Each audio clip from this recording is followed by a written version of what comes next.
Welcome to swing machine गुरु। आज मैं आपको बताऊंगा सिंगर स्टार्ट, मतलब इसका नाम ही स्टार्ट है। ये सिंगर का स्टार्ट मॉडल 1306, इसका फुल डेमो आज मैं आपको बताऊंगा, क्योंकि ये सबसे हाईएस्ट चलने वाला मॉडल है और सबसे ज़्यादा चलने वाला मॉडल है। इसमें ज़्यादा तो प्रॉब्लम नहीं आती है, फिर भी मैं आपको बता रहा हूँ कि ये डेमो कैसे करना है और क्या करना है और आपको ईजीबल कैसे रहेगा। तो मैं स्टार्ट करूँगा डेमो स्टार्टिंग से, मतलब बॉबिन वाइंडिंग से। और सबसे पहले आपको देख रही है यहाँ पे दो स्क्रू पिन दिख रही है, जहाँ पे हमें अब थ्रेड रखना होता है। ये थ्रेड मैंने यहाँ पे रख दिया।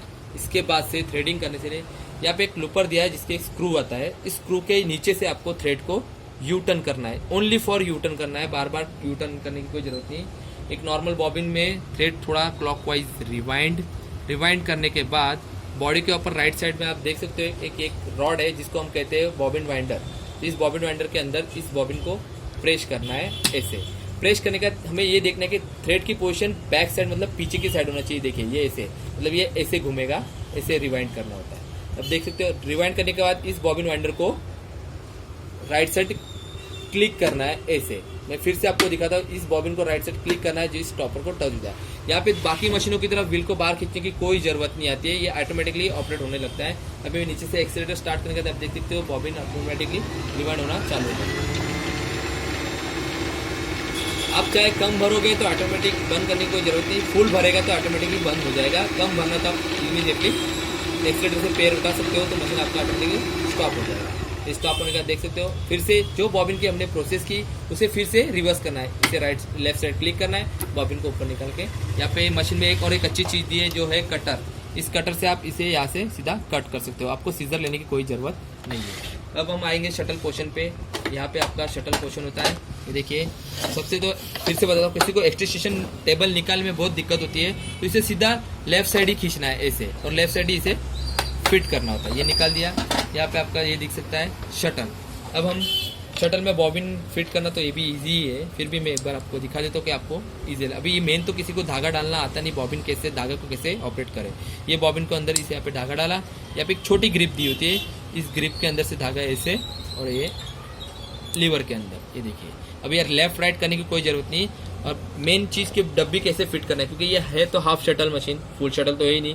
तो यहाँ पे आपको एक खांचा दिख रहा है अप में, तो ये जो बॉबिन केस की जो रॉड है, इस खांचे के अंदर इसे क्लिक, एक साउंड आएगा टक, ये आ गया तो ऑटोमेटिकली आपका बॉबिन केस फिट हो गया, बॉक्स पैक। और ये तो हो गया हमारा बॉबिन प्रोसेस। अब आएंगे हम थ्रेडिंग पे। थ्रेडिंग भी ईजीबल है, ये 4 स्टेप थ्रेडिंग है, ज़्यादा बड़ी नहीं है, बहुत सारी क्रिटिकल नहीं है, बहुत ईजी है। तो फर्स्ट स्टेप हमें स्क्रू के नीचे से आना है, ये फर्स्ट स्टेप। ध्यान से देखिए, यहाँ पे नीचे से हमें स्क्रू के अंदर से नहीं आना है, ये सिर्फ बॉबिन वाइंडर के लिए। थ्रेडिंग के लिए हमें प्लेप के नीचे से आना है, ये देखिए। सिर्फ ईजीबल है। वन होने के बाद यहाँ से एक सीधा, यहाँ से आपको यहाँ पे लिखा हुआ है 1 ने एक एरो दिया हुआ है, इस एरो के हिसाब से यहाँ पे नीचे आना है। ये थ्रेड टेंशन के बटन के बगल में से यहाँ पे देखिए एक छोटा सा यूटर्न का पोर्शन लिखा हुआ है, यहाँ से सीधा ऊपर यूटर्न। अभी यहाँ पे एक यूटर्न का पोर्शन दिया है जो थर्ड स्टेप है। एक यहाँ पे एक चीज़ है जिसे कहते हैं हम टेकअप लीवर। ये कभी कभी बाई चांस नीचे होता है तो कंफ्यूज होने की जरूरत नहीं कि ये ऊपर कैसे आएगा। आप ये साइड वाला बैलेंस व्हील जो देख रहे हो ना, इसे हमेशा अपनी तरफ घुमाओगे तो ये टेकअप लीवर अप हो जाता है, ये देखिए हो गया। ये जब मशीन ऑपरेट होती है तो ऑटोमेटिकली अप डाउन होता है। इसे अप लेने के बाद ये थर्ड और फोर्थ सीधा सुई के अंदर स्ट्रेट। ये देखिए अभी मैं थ्रेडिंग सुई के अंदर करूंगा। और इसमें एक बात ध्यान रखना कि निडल में धागा आगे से ही जाएगा, ना राइट से जाएगा ना लेफ्ट से जाएगा, इजी से चला जाता है। अभी नीचे का धागा ऊपर लाने में भी दिक्कत होती है तो सीधा इसे पकड़ो, व्हील को अपनी तरफ घुमाओ, नीचे सुई को डाउन करके इसे अप करो, धागा ऑटोमेटिकली ऊपर आ जाएगा। ये आ गया आपका धागा, बराबर। अब हम आपको बताएंगे कि मशीन में क्या क्या फीचर्स है और कैसे इसे ऑपरेट करना होता है। पहले तो एक छोटा सा नॉर्मल मटेरियल मैंने ले लिया, यहाँ पे मैं रख देता हूँ। अब हम आते हैं सिलेक्टर पे। पर फर्स्ट स्टेप ये बताता हूँ, थ्रेड टेंशन हमेशा नॉर्मल सिलाई जब हम स्टार्ट करते थे 4 पे ही मेंशन करना होता है। जब कभी आपको लगे कि नीचे की सिलाई लूज आ रही है तो इसके 4 की जगह 5, 5 की जगह 6, 6 की जगह 7, इसे बढ़ाते रहना है। रेगुलर हमें यूज़ करना है 4 पे। जब कोई कपड़ा खींचा हुआ आता है, सिलाई में गैदर जैसा दिखता है कपड़े में, तो इसे -3 या 2 पे यूज़ करना है। रेगुलर हमें यूज़ करना है 4 पे। जब तक कोई इशू नहीं आता तब तक 4 पे रखना है। अभी ये आए सिलेक्टर पॉइंट पे। सिलेक्टर पे आप देख सकते हैं सारे स्टिचेस है, नॉर्मल स्टिच, छोटी बड़ी, उससे बड़ी। मेरे रेगुलर स्टिच में 3 पॉइंट दिए हुए हैं, जिगजैग में 3 दी हुई है और बाकी के 4 दी हुई है, बराबर। तो अभी जो भी स्टिच आपको करनी है, जो भी पैटर्न करना है, यहाँ पे एक मार्क दिया हुआ है, इसके ऊपर सिलेक्ट करना है। ये देखिए एक छोटा सा पॉइंट है, इसके ऊपर ये डिजाइन को सिलेक्ट करना है। जैसे कि अभी नॉर्मल सिलाई मैंने सिलेक्ट कर ली, ओके। और जब भी मशीन स्टार्ट करते हो तो एक बार व्हील घुमा के नीडल को डाउन करो, मतलब कपड़े को लॉक कर दो। हो गया लॉक। अब देखिए स्ट्रेट सिलाई। अभी कपड़े को आप घुमा के अगर गोल शेप में करना हो, कोई भी शेप में करना हो तो आप इसे कर सकते हो। ये सबसे छोटी सिलाई। उसके बाद आपको थोड़ी बड़ी सिलाई करनी है तो उसके बगल में ये सेकंड स्टिच, ये थोड़ी बड़ी आएगी।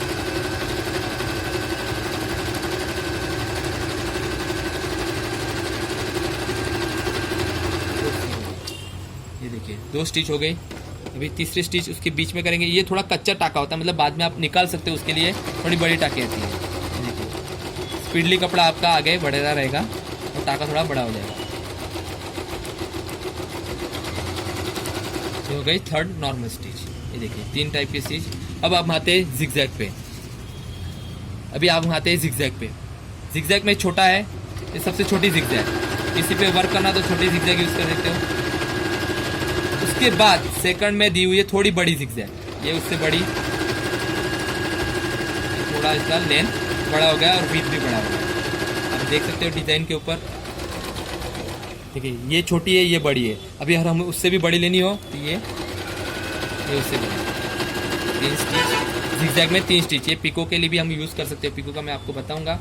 अब हम आते हैं लास्ट डिजाइन पे। ये बाकी की और डिजाइन दी हुई है। ये देखिए ये हाफ मून जैसे डिजाइन पड़ेगी, एकदम ब्राइटनेस वाली डिजाइन होगी। थोड़ा टाइम लग सकता है इसकी वजह से कि डिजाइन अगर क्रिटिकल होती है तो सुई मूवमेंट होने में टाइम लगता है, इसलिए डिजाइन को थोड़ा टाइम लगेगा। एकदम नॉर्मल डेमो है इसमें। ये सारी चीजें इसलिए बता रहा हूँ कि बहुत सारे लोग ऑनलाइन परचेस करने का डेमो के लिए दिक्कतें आती है, इसलिए मैं आपको एक पूरा प्रॉपर बता रहा हूँ कि किस तरह ऑपरेट होगा। और एक चीज़ तो मैं अभी आपको बताने वाला हूँ, वो तो मेन ही है। जैसे कि हमने ये डिज़ाइन कंप्लीट कर ली,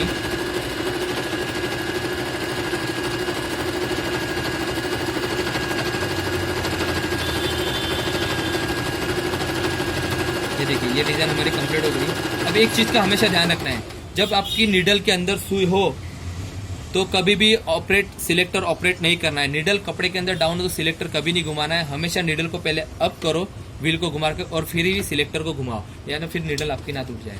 अभी आपको एक लास्ट डिजाइन है ये इको टाइप की, ये भी देखिए। डिजाइन को आप जैसे चाहे लुक दे सकते हो, बस कपड़े के ऊपर गाइडेंस होना चाहिए कि कपड़ा कैसे घुमाना है आपको। ऑटोमेटिक डिजाइन आपको उस लुक में आ जाएगा। हो गया। अभी और एक लास्ट डिजाइन है जो हम क्विल्टिंग के लिए यूज करते हैं। इस क्विल्टिंग में सबसे ज्यादा ट्रिकॉट की डिजाइन की जरूरत पड़ती है। ये डिजाइन की यूज कर रहे हैं क्विल्टिंग के लिए। ये ट्रिकॉट है, ये जिगजैग पैटर्न जैसा ही है, पर एक ही लाइन में 3 बार स्टिच करता है। 3 बार नीडल अप डाउन हो जाता है।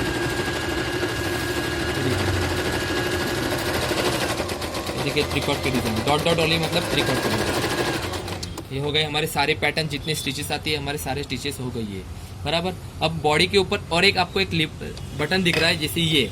अब बहुत सारे कंफ्यूज है, ये बटन किस लिए देता है? ये है रिवर्स बैक स्टिच के लिए, जैसे रफ करना हो या जब स्टार्टिंग में सिलाई स्टार्ट करते हैं तो हमें 2-3 बार आगे पीछे करके लॉक करना होता है। तो ये चालू मशीन में आपको लॉक करना है। जैसे हम ये मशीन स्टार्ट किया, अभी देखिए इसे प्रेस करूंगा, कपड़ा ऑटोमेटिकली पीछे, प्रेस किया आगे पीछे। ये देखिए कपड़े को आगे पीछे करना, मतलब ये हमारा लॉक होगा। ये स्टार्टिंग और एंडिंग में यूज होता है बराबर। अभी मैं बताऊंगा आपको, यहाँ पे सिलेक्टर पे देखिए ये 3 स्टेप दिख रहे हैं, 1, 2, 3 और 4। ये 4 स्टेप बटन होल के दिए हुए बराबर। अगर अभी मैं आपको इस पे गाज बना के देखो, नॉर्मल फुट पे बनाना हो तो भी बन जाता है, पर थोड़ा सा दिक्कत तो कोई बात नहीं, पर हो ही जाता है। अभी देखिए यहाँ पे दिए फर्स्ट स्टेप। फर्स्ट स्टेप में ऑटोमेटिकली कपड़ा आगे जाता है, मतलब आपका गाज कितना बड़ा बना है उसके ऊपर डिपेंड है। देखिए ये फर्स्ट स्टेप, ये आपको गाइड करना है कि आपको कितना लंबा चाहिए, उतना ही आपको ऑपरेट करना है। ये फर्स्ट। देखिए अभी सुई फिर से नीचे, यही याद रखना कि हमेशा सिलेक्टर घुमाने से पहले सुई ऊपर होनी चाहिए। फिर हम आएंगे सेकंड ऊपर दिया है, ये ओनली लेफ्ट राइट लॉक करता है। ये लेफ्ट राइट लॉक। लॉक के बाद सेकंड के बाद आएगा थर्ड फिर से डाउन आएगा जहाँ से हमने स्टार्ट किया वहाँ से, तो उसके लेवल में आ जाए, फिर स्टॉप, फिर वापस 2 मतलब नीचे 4 पे लॉक।